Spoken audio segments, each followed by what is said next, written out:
उस सर्द रात जब दिल्ली की ठंडी हवा मेरे रूह को छू रही थी, राहुल ने मेरे कंधे पर हाथ रखा और उसकी आवाज़ में एक अजीब सी गर्माहट थी। उसने कहा, प्रिया, तुम नहीं जानती तुम कितनी खास हो। उन चंद शब्दों ने मेरे दिल में एक ऐसी हलचल मचा दी जिसने मेरे हर एहसास, हर रिश्ते पर सवाल खड़े कर दिए। मैं हैरान रह गई, जैसे किसी गहरे समंदर में गोता लगा बैठी थी, जहाँ से वापस आने का रास्ता नहीं दिख रहा था। इसके बाद जो हुआ वो मेरे जीवन का सबसे बड़ा रहस्य बन गया, एक ऐसा रहस्य जिसका जवाब मुझे आज तक नहीं मिला। नमस्कार दोस्तों, स्वागत है आपका दीपिका स्टोरी चैनल पर। आज मैं आपके लिए एक ऐसी कहानी लेकर आई हूँ जो प्यार, रहस्य और अनकहे जज्बातों से भरी है। इस कहानी के हर शब्द को महसूस करने के लिए मैं आपसे अनुरोध करती हूँ कि अपने हेडफोन लगा लें, और अगर आपने अभी तक हमारे चैनल को सब्सक्राइब नहीं किया है तो कृपया अभी कर लें। तो चलिए शुरू करते हैं एक ऐसी दास्तान जो आपके दिल को छू लेगी। दिल्ली की भीड़ भाड़ भरी गलियों में मैं अपनी माँ मीरा के साथ एक साधारण सी जिंदगी जी रही थी। मैं प्रिया, एक शर्मीली और किताबों की दुनिया में खोई रहने वाली लड़की। मेरे पिता का देहांत तब हो गया था जब मैं बहुत छोटी थी। माँ ने मुझे अकेले पाला था और हमारा रिश्ता बहुत गहरा था। लेकिन एक दिन माँ ने मुझे बताया कि वो दोबारा शादी करने जा रही हैं। ये खबर मेरे लिए किसी तूफान से कम नहीं थी। मुझे डर था कि मेरी दुनिया बदल जाएगी और शायद मैं अपनी माँ को खो दूंगी। मेरे नए पिता मिस्टर शर्मा एक संभ्रांत और अच्छे व्यक्ति थे।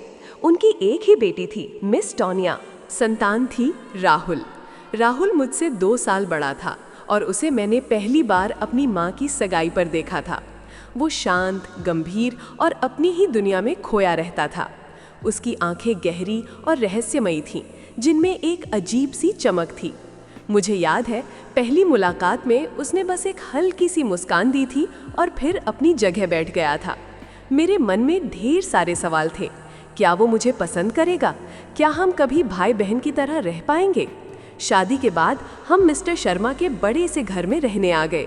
ये घर मेरे छोटे से आशियाने से बहुत अलग था। सब कुछ भव्य था, लेकिन मुझे वहाँ अपनेपन की कमी महसूस होती थी। माँ तो मिस्टर शर्मा के साथ खुश थीं, लेकिन मैं अक्सर अकेलापन महसूस करती थी। राहुल भी अपने कमरे में रहता था और हम दोनों के बीच कोई खास बातचीत नहीं होती थी। वो अक्सर देर रात तक अपनी किताबों में डूबा रहता या अपने लैपटॉप पर कुछ काम करता रहता। शुरुआत के कुछ हफ्ते मुश्किल भरे रहे। मैं नई स्कूल में एडजस्ट करने की कोशिश कर रही थी और घर में भी सब कुछ नया था। एक दिन मैं स्कूल से लौट रही थी और अचानक बारिश शुरू हो गई। मेरे पास छाता नहीं था और मैं पूरी तरह भीग गई। जब मैं घर पहुंची तो राहुल ड्राइंग रूम में बैठा था। उसने मुझे देखा और बिना कुछ कहे अपनी जैकेट उतारकर मेरे कंधे पर डाल दी। उसकी आंखों में चिंता थी, लेकिन उसने कुछ कहा नहीं। वो पल मेरे लिए बहुत खास था। उस दिन मुझे लगा कि शायद वो उतना भी अजनबी नहीं है जितना मैं सोचती थी। धीरे धीरे हम दोनों के बीच एक अनकहा रिश्ता बनने लगा। राहुल ने मुझे कभी परेशान नहीं किया, बल्कि हमेशा मेरा साथ दिया। जब मुझे किसी प्रोजेक्ट में दिक्कत आती थी तो वो चुपचाप आकर मेरी मदद करता था। जब कभी मैं उदास होती तो वो मेरे लिए मेरी पसंदीदा चॉकलेट लाकर दे देता था। उसकी बातें कम थीं, लेकिन उसके इशारे और उसकी उपस्थिति ही मुझे सुकून देती थी। हम अक्सर छत पर बैठकर तारों को देखा करते थे और वो मुझे अंतरिक्ष के बारे में बताता था। उसकी आवाज़ में एक जादू था जो मुझे अपनी ओर खींचता था।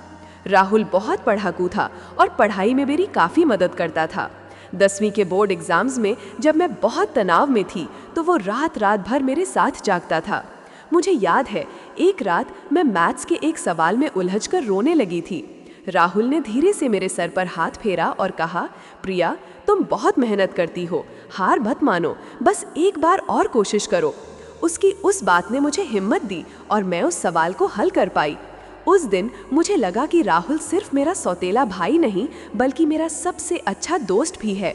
समय बीतता गया और मैं 12वीं में आ गई। राहुल ने इंजीनियरिंग में दाखिला ले लिया था और वो अक्सर कॉलेज के बाद शाम को देर से घर आता था।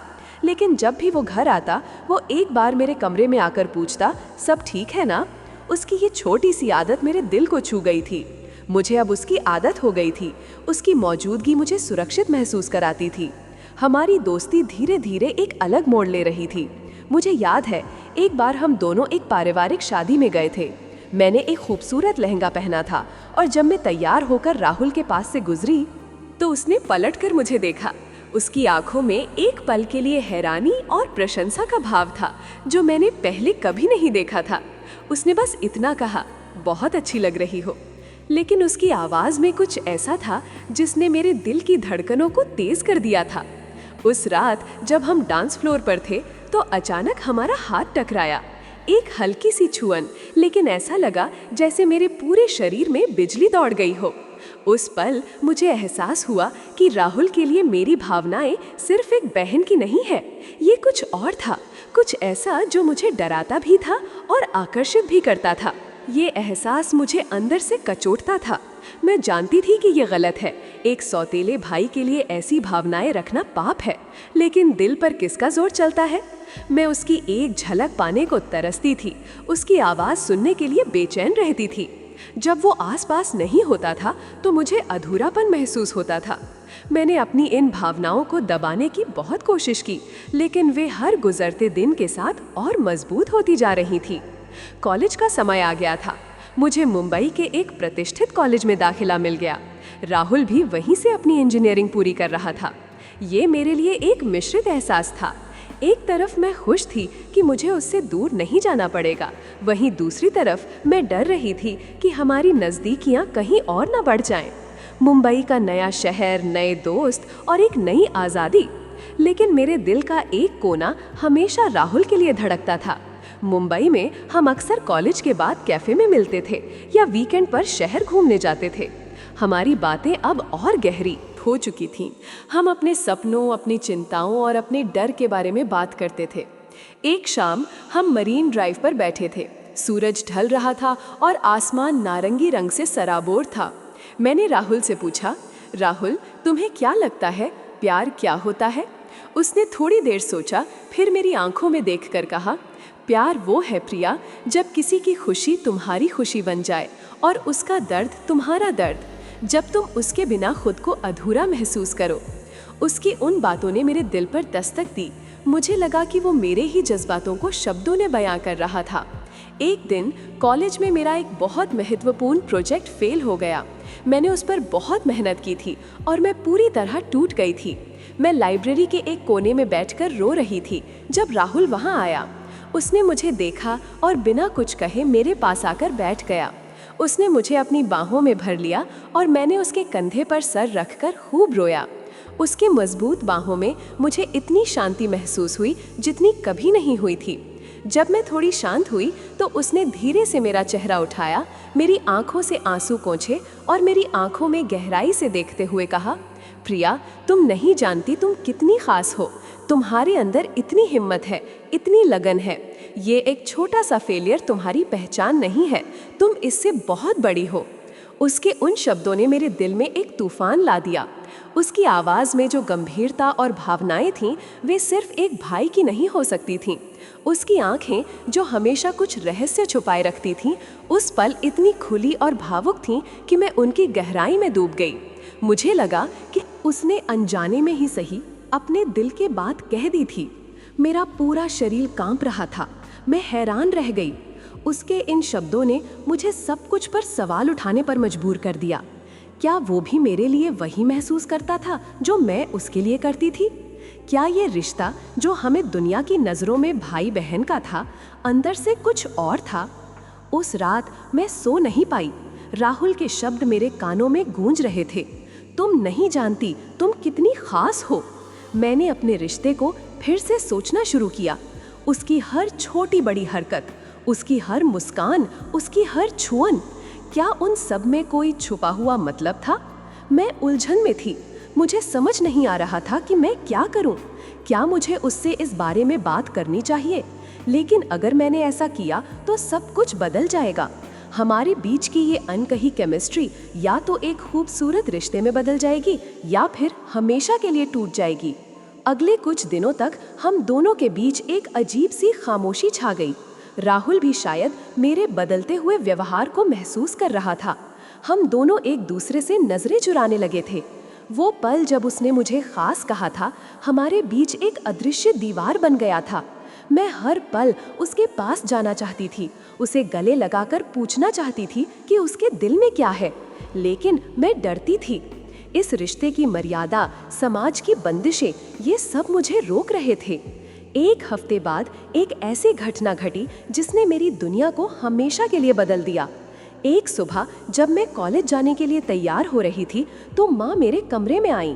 उनके चेहरे पर अजीब सी उदासी और तनाव था। उन्होंने बताया कि राहुल को अचानक लंदन जाना पड़ रहा है। उसके पिता के एक पुराने दोस्त को उसकी तुरंत ज़रूरत है और उसे वहाँ एक बड़े प्रोजेक्ट पर काम करने का मौका मिल रहा है। ये सब इतनी जल्दी हुआ कि मुझे विश्वास ही नहीं हुआ। अचानक, बिना किसी तैयारी के, मैंने माँ से पूछा।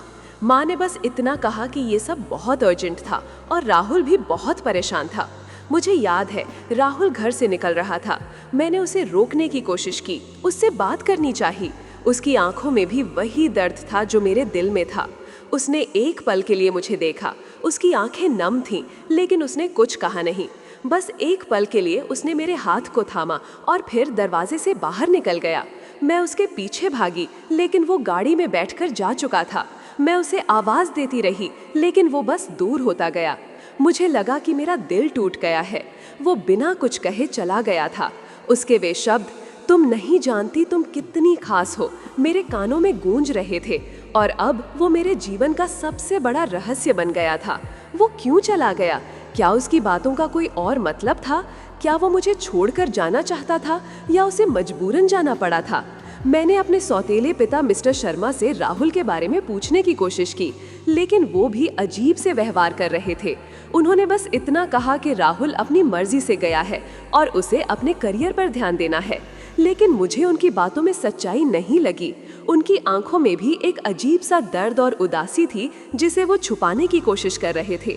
मुझे लगा कि वे मुझसे कुछ छुपा रहे हैं। राहुल के जाने के बाद मैंने कई रातें जाग कर बिताईं। मैंने उसे मैसेज किए, कॉल किए, लेकिन उसका फ़ोन बंद था। कोई जवाब नहीं आया। ऐसा लगा जैसे वो मेरी ज़िंदगी से हमेशा के लिए गायब हो गया हो। मेरे दिल में उसके लिए प्यार, गुस्सा और सबसे बढ़कर एक गहरा रहस्य था।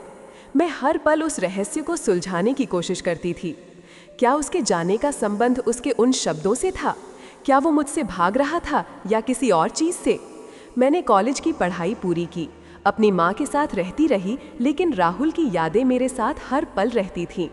मैंने अपनी भावनाओं को अपनी कहानियों में व्यक्त करना शुरू किया। मैं एक लेखिका बन गई और मेरी कहानियों में अक्सर एक अधूरा प्यार और एक अनसुलझा रहस्य होता था।